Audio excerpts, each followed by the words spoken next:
네, 여러분 반갑습니다. 큐스타디 근태원 선생입니다. 자, 오늘 우리가 벡터 미적분학에서 아주 중요한 기울기 벡터 그리고 방향 도함수에 대해서 이번 시간과 다음 시간에 걸쳐서 집중적으로 한번 공부를 해보겠습니다.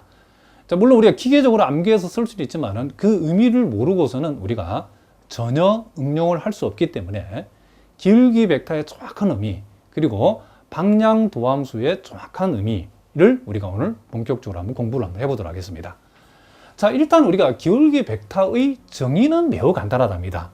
기울기 벡터는 우리가 만약에 이와 같은 스칼라 함수 fx, y 이변수 함수인 경우에 우리가 기울기는 보통 이제 벡터 함수로 나타나기 때문에 우리가 보통 이걸 기울기 벡터라고 하는데, 함수 f의 기울기 벡터 표시하는 것은 이렇게 그레디언트 f 내지는 델 f라고 표현하고, 구체적으로는 보니까 지금 파셜 f, 파셜 xi 플러스 파셜 f, 파셜 y, j 이렇게 표현되는데, 이 말은 파셜 f, 파셜 x를 우리가 벡터의 첫 번째 성분으로, 파셜 f, 파셜 y를 벡터의 두 번째 성분으로 뒀을 때에 그것을 우리는 그레디언트 f 내지는 델 f, 즉 함수 f의 기울기 내지는 기울기 벡터라고 이렇게 정의를 했답니다.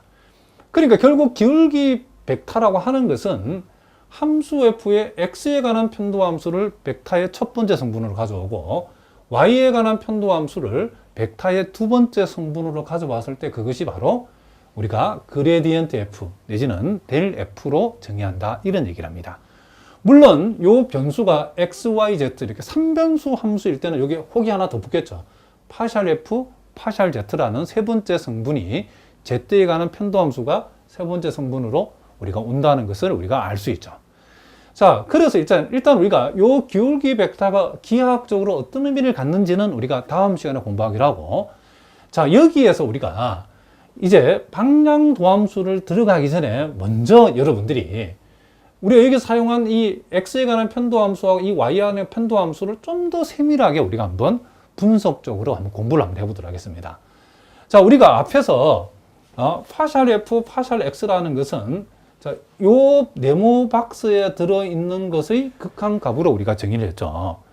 자, 그러면 우리가 이 파셜 f, 파셜 x의 그 의미가 뭐냐라고 하면, 그것은 우리가 기하학적으로 봤을 때는 우리가 이와 같은 곡면을 우리가 생각했을 때에 이 곡면을 xy 평면에 수직이 되는 이런 평면으로 이 곡면을 자르게 되면 이와 같은 뭐가 생긴다? 자, 요렇게 생겨먹은 교선이 생긴다는 것을 우리가 알 수 있다, 이런 얘기죠. 물론 여기서는 교선이 이렇게 생기겠죠. 만약에 이렇게 자르게 되면 교선이 이렇게 생기겠죠. 이와 같이 이렇게 잘랐을 때에 동원된 평면은 특징이 X축의 평행한 평면으로 잘라져, 그죠? 자, 그러니까 이 평면이 X축하고 요 X축하고 평행한 평면 X축과 이렇게 평행한 평면으로 이렇게 자르게 되면 교선들이 생겨나겠죠. 그와 같은 교선들에 우리가 한 점 P를 잡아서 접선을 그었을 때에 그 접선의 뭐다? 기울기가 바로 파셜 f, 파셜 x, 즉 x에 관한 편도 함수라는 것을 우리가 알고 있답니다.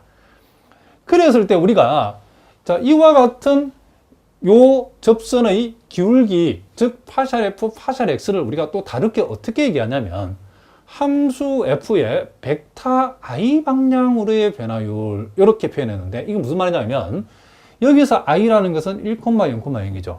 즉 x축 상에 이렇게 존재하는 단위 벡터를 우리가 i 벡터로 표현했다는 거죠.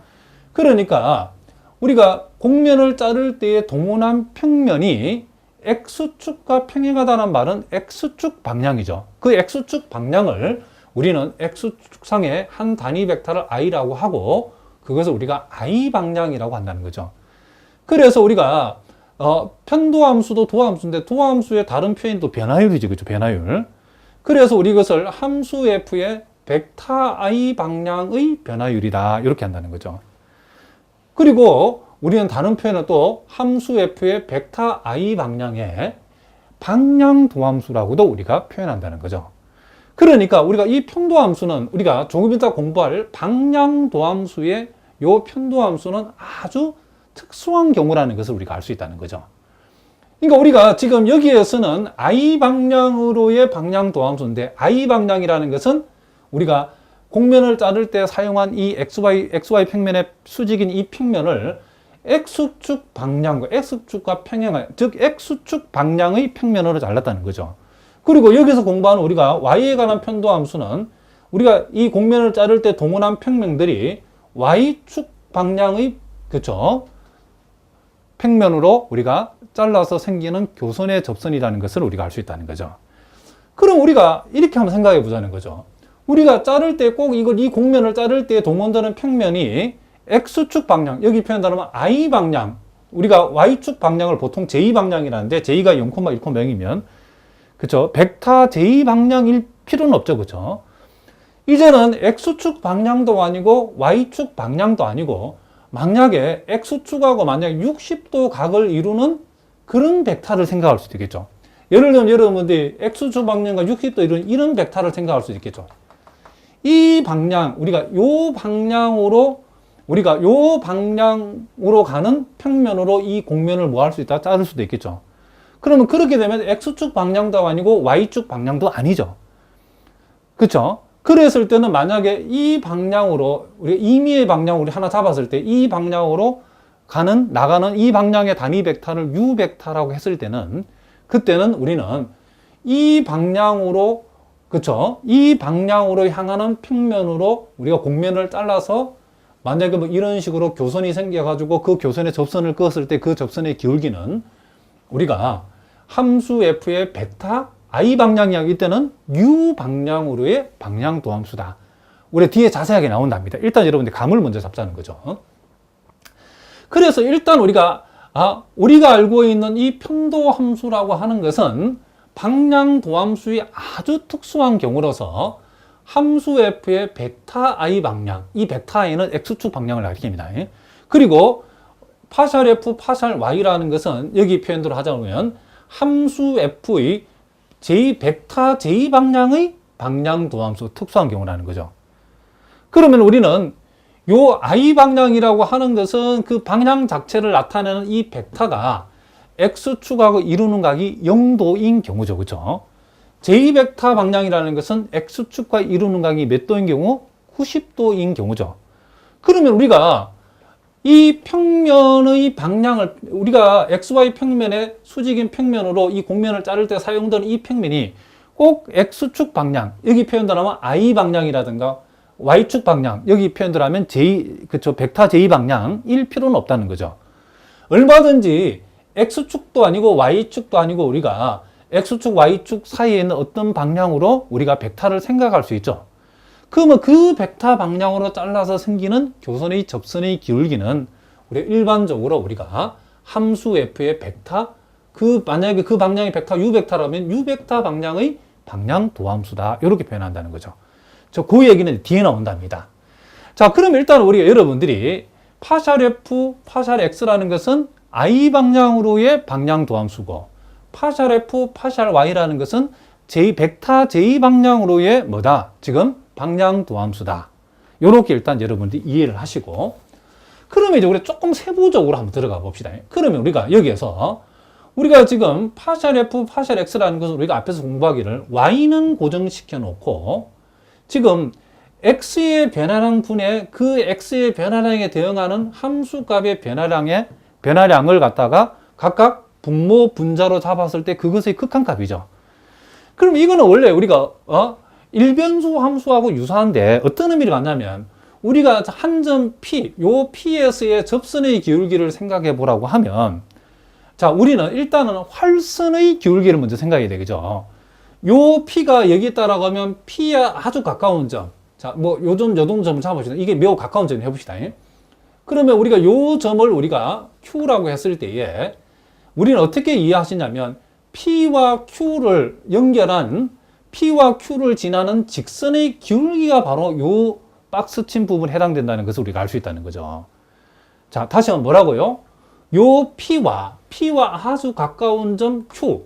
자, P에 아주 가까운 한 점 Q를 잡았을 때 Q를 지나는 직선의 기울기를 이렇게 우리가 잡고, 이제 Q를 한없이 P에 가깝게, 그쵸, 극한적으로 붙이게 되면 사실상 우리는 한 점 Ps의 접선의 기울기처럼 보인다라고 했죠.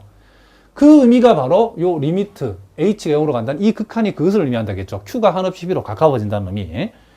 그거를 선생님이 금방 한 얘기를, 자, 여기에다 제가 다시 한번 적어 보겠습니다. 지금 우리는 여기에서, 자, 요 P를 요 XY 평면의 수선을 떨어뜨리고 Q의 XY 평면을 이렇게 수선을 내려왔을 때에, 자, 지금 요게 X축이고, 지금 요 선을 제가 묶어 보겠습니다. 자, 저 선이 지금, 자, 대충, 자, 이와 같은 선이 있고, 요 P를 바닥으로 떨어뜨렸을 때에 그 한 점 P에, 그렇죠. 이렇게 떨어진 점을 우리가 P-라고, Q를 이렇게, Q의 수순의 발을 떨어뜨린 점을 만약에 이렇게 편의상 우리가 Q-를 한번 해보자는 거죠. 그랬을 때에 우리가 지금 P하고 Q하고 요 간격에 대응하는 여기에서 P-와 Q-를 여러분들이 보통 우리가 H라고 이렇게 표현했을 때에, 자, 여기에서 우리가 요렇게 보조선을 긋게 되면 보다시피 P-가 Q-로 변하는 동안에, 자, Q-하고 P- 사이가 간격이 H지만은 요 Y값 입장에서는 아무 변동이 없죠. 그렇죠? 지금 요게 지금 Y축하고 수직인 선이기 때문에 요 P-하고 Q-의 변동은 Y값은 변동이 없다는 거죠. 그래서 Y값은 고정이 되어 있는 거죠. 그러면 요게 지금 요게 지금 뭐죠? X값의 변화량인데 이 X값의 변화량이 여기서 H에 해당되죠. 그죠? 요 P-Q-의 간격만큼 X값이 변화가 되죠. 그죠? 무슨 말인지 아시겠죠? 그럼 우리는 뭐죠? 이 분모는 델타 X, X값의 변화량, 여기서는 H의 변화량이 오겠죠. 그죠? H가 지금 H의 변화량이 오고, 분자는 Y는 고정시켜 놓고, 무슨 말이겠죠? 지금 요 좌표가, 요게 지금 X라고 하면